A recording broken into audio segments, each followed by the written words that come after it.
Chapter 1. The genius without limits Lucian Vale was not just a billionaire. He was a genius who loved being the center of attention. He owned Vale Tech Dynamics, one of the biggest tech companies in the world. He was known for inventing amazing machines and for throwing the biggest parties in the city. Cameras followed him everywhere, and he didn't mind. He actually loved it. He lived in a giant glass house built into the side of a mountain with ocean views and flying cars in the garage. Every morning, music played, lights turned on by themselves, and coffee appeared before he even asked. His artificial assistant, Aura, managed everything, except his ego. Lucian didn't care about rules or schedules. He always arrived late, wore sunglasses indoors, and said clever things in front of reporters.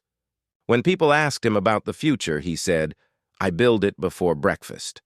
He laughed at danger and didn't believe in limits. His company created drones, defense systems, and weapons that governments from every continent wanted to buy. Lucian never asked what they did with those machines. He just enjoyed the profits. His assistant, Ava Monroe, worked day and night to keep his life from falling apart. She booked his meetings, answered his calls, and reminded him that the world was bigger than himself. Lucian appreciated her, but he rarely showed it. To him, work was a game, and he always played to win. One day, Lucian traveled to the Sandcrest Valley, a remote desert where he planned to show his latest invention, the Stormflash missile. Soldiers stood around him. Reporters waited with cameras. Lucian smiled and made jokes like always. Then he pressed the button, and the sky filled with fire. Everyone cheered. The missile was a success. Lucian stood proud, unaware that this would be the last day he would feel safe. Because just minutes later, his convoy was attacked. A loud explosion shook the ground. Trucks flipped over. Soldiers screamed. Everything turned to smoke and dust. Lucian opened his eyes, bleeding and scared, as shadows moved toward him. He was no longer a genius in control. He was just a man on the ground, and everything was about to change. Chapter 2. A prison of stone and metal. Lucian woke up with pain in his chest and metal wires connected to his body. He tried to move, but his head spun. The room was dark. The walls were made of stone. There was no bed, no window, only shadows and the sound of machines. A man stood beside him. His name was Idris. He spoke calmly and told Lucian the truth. There had been an explosion. Shrapnel had entered Lucian's chest. To save him, Idris had built a small device powered by a battery. It kept the metal pieces from reaching his heart. Lucian didn't want to believe it, but he looked down and saw the glowing circle in his chest. This was real. He wasn't in a hospital. He was a prisoner. The group that captured him called themselves the Dust Serpents. They were a militia in the desert, and they had one demand. Lucian must build them a new Stormflash missile. They gave him tools, parts, and guards with guns. They didn't care that he was hurt. They only wanted his mind. Lucian laughed at first. He said he needed a real lab. They didn't laugh back. But Lucian had no plan to help them. He whispered to Idris, "We're not building a weapon. We're building a way out." Idris was unsure at first, but he agreed. He had nothing to lose. Together, they started working. They acted like they were building a missile, but piece by piece, they built something else. A suit of armor, strong arms, heavy legs, a helmet, a shield, and in the center, Lucian's arc core, the small power source that gave him life. They worked in secret for days. Every screw, every wire had to be perfect. They couldn't fail. The guards watched closely, but they didn't understand what Lucian was really making. They thought it was just a strange shell. But when the last piece was ready, Lucian and Idris prepared to escape. Idris ran into the hall to distract the guards. Lucian powered up the suit. His heart raced. Lights turned on inside the armor. He could move. He could fight. Bullets hit him, but they bounced off the metal. He pushed through fire, broke down doors, and made his way to the surface. But then, he saw Idris lying on the floor. He had been shot. Lucian ran to him, held his hand, and said, "We made it. You're free." Idris smiled and said, "You are. Don't waste your life." Then he closed his eyes. Lucian stood in silence. Flames burned behind him. The suit was broken and heavy, but he kept walking. Through dust, through pain, through the desert. Hours later, a rescue team found him, a billionaire, lost in the sand, walking with fire in his eyes. Chapter 3.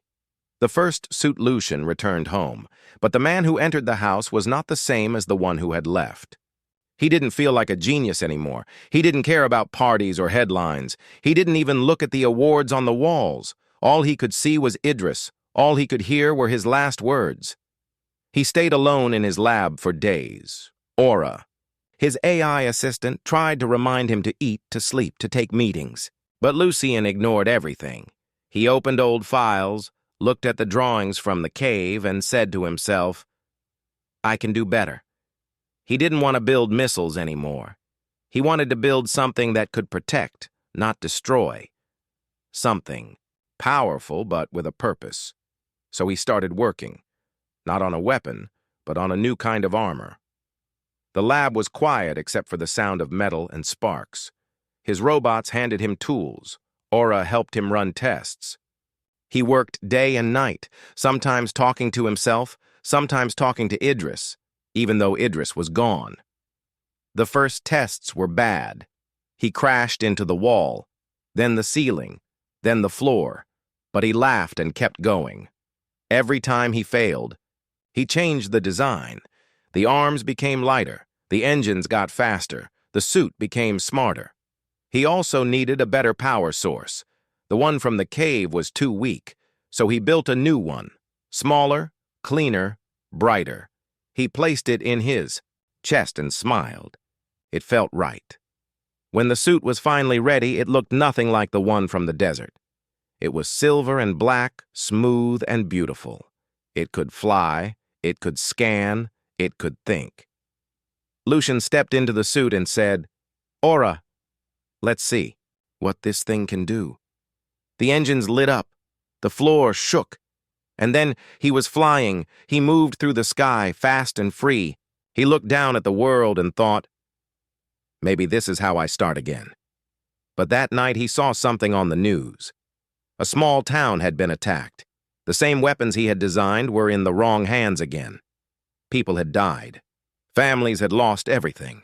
Lucian didn't wait. He put on the suit.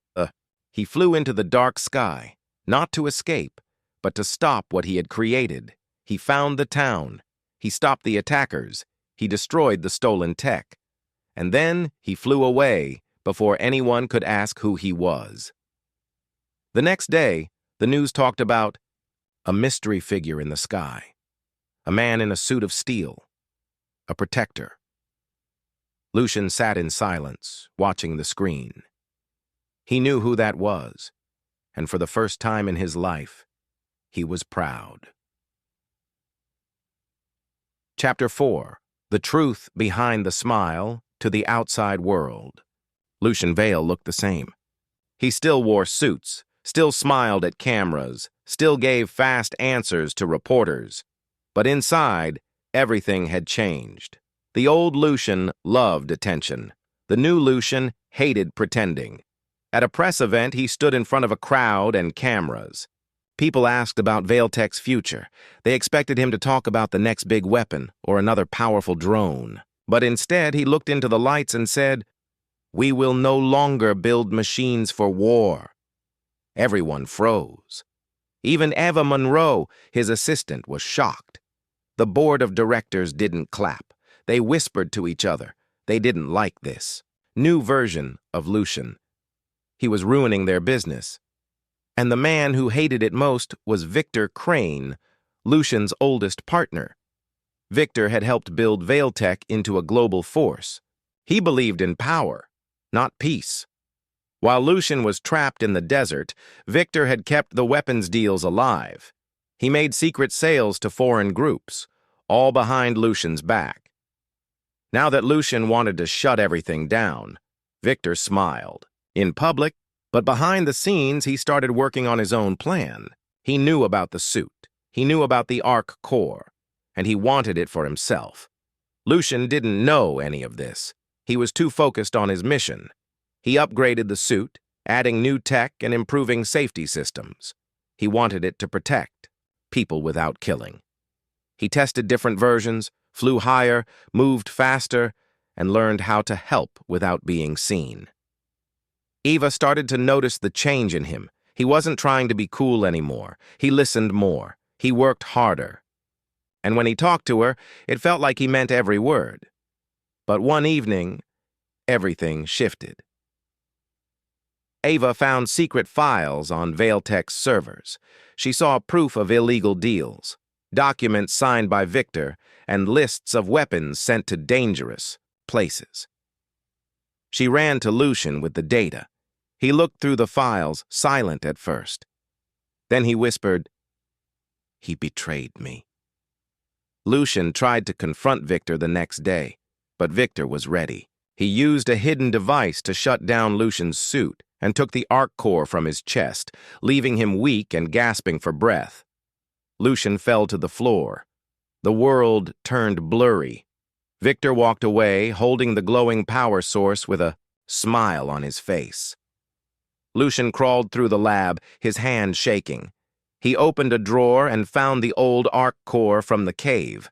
Small, cracked, but still alive. He placed it back in his chest. A soft light returned. He stood up slowly. Pain in his chest, fire in his eyes. The fight wasn't over. Not yet. Chapter 5.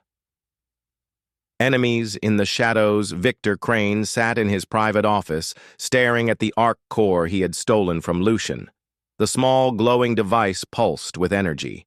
He held it like a trophy, smiling to himself. He had always believed Lucian was soft, weak, and too emotional to lead. Now he had proof that power didn't belong in Lucian's hands. It belonged to him. In a hidden lab deep inside Vailtech's old testing grounds, Victor started building his own suit. It was larger, louder, and more dangerous. He didn't care about elegance or control. He wanted force, fire, fear. His engineers followed his orders without asking questions. They knew better.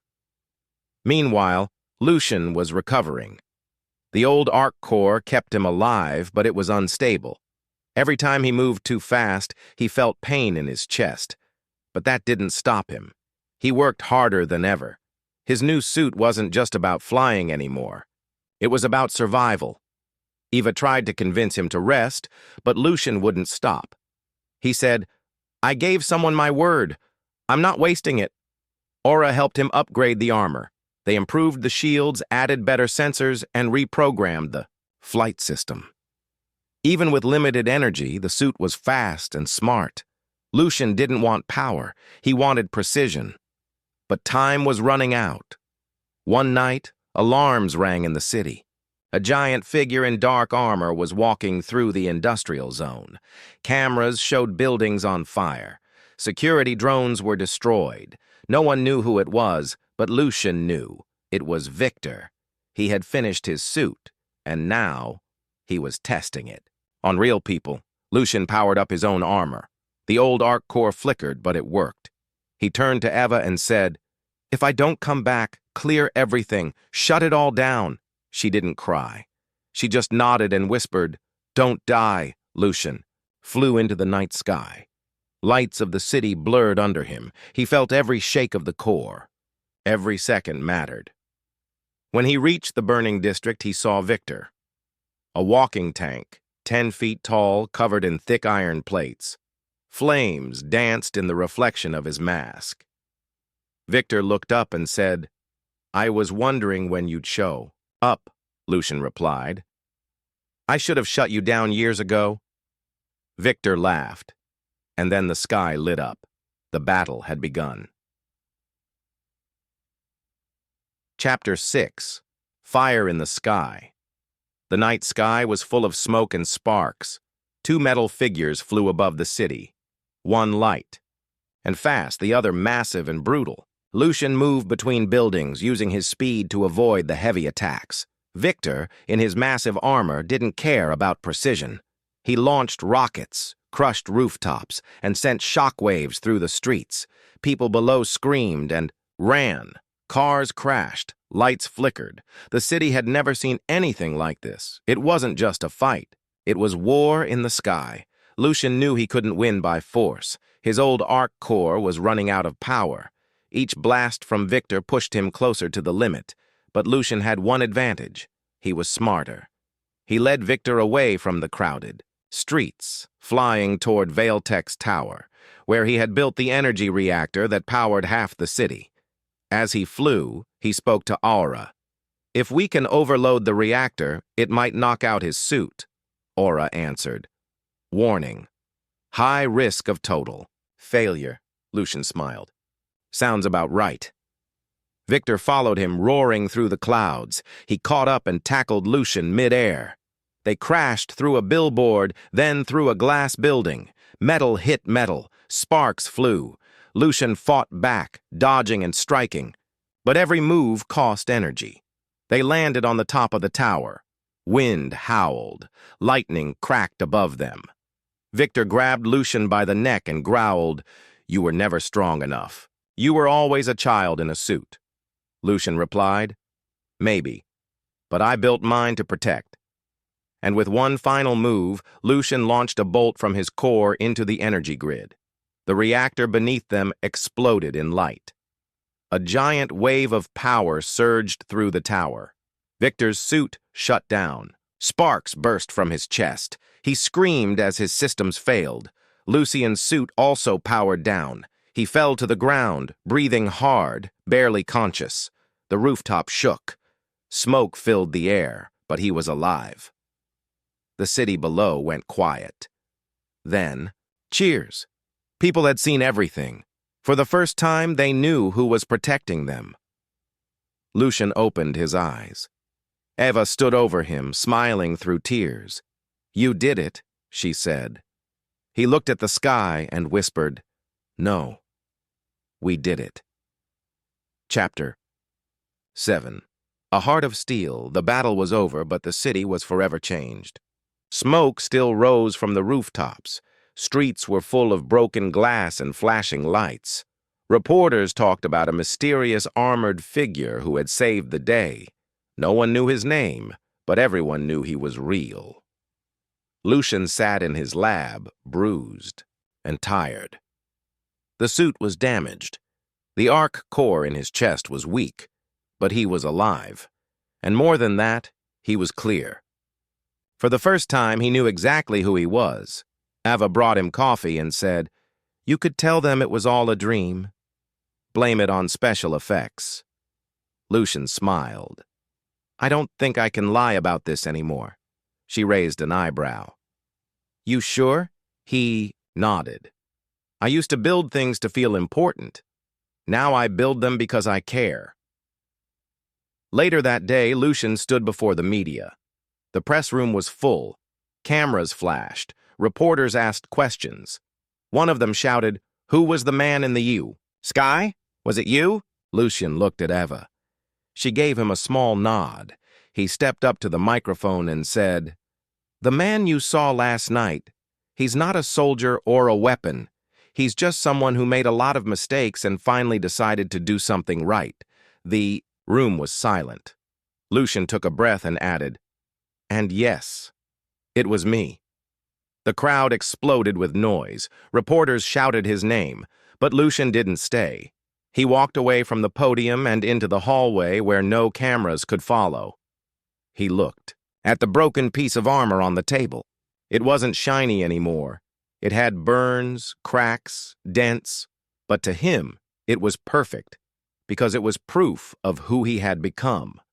Not a perfect man, Not a savior, but someone who finally had a reason to fight and a heart strong enough to never stop. Epilogue. The man behind the Metallucian veil was once a man who only cared about himself. He lived in the sky, far from pain and far from people. He built machines to feel powerful. He made money, gave speeches, and smiled for cameras. But he never looked inside his own heart, until everything was taken from him. He lost his safety. He lost his pride. He lost people who believed in him. And through that pain, he found something greater than technology. He found purpose. Lucian did not become a hero because of the armor. The suit was metal. It could fly. It could fight. But it was just a tool. The real power came from the man who wore it. The man who chose to protect, the man who chose to care. He kept building, not to impress the world, but to protect it. He worked in silence. He helped from the shadows. He became a symbol, not of fear, but of hope. People would still ask, "Who is Steelheart?" And the answer was never simple. He was a genius, a fighter, a friend, a man with a broken heart that learned how to shine, not made of gold, but made of steel.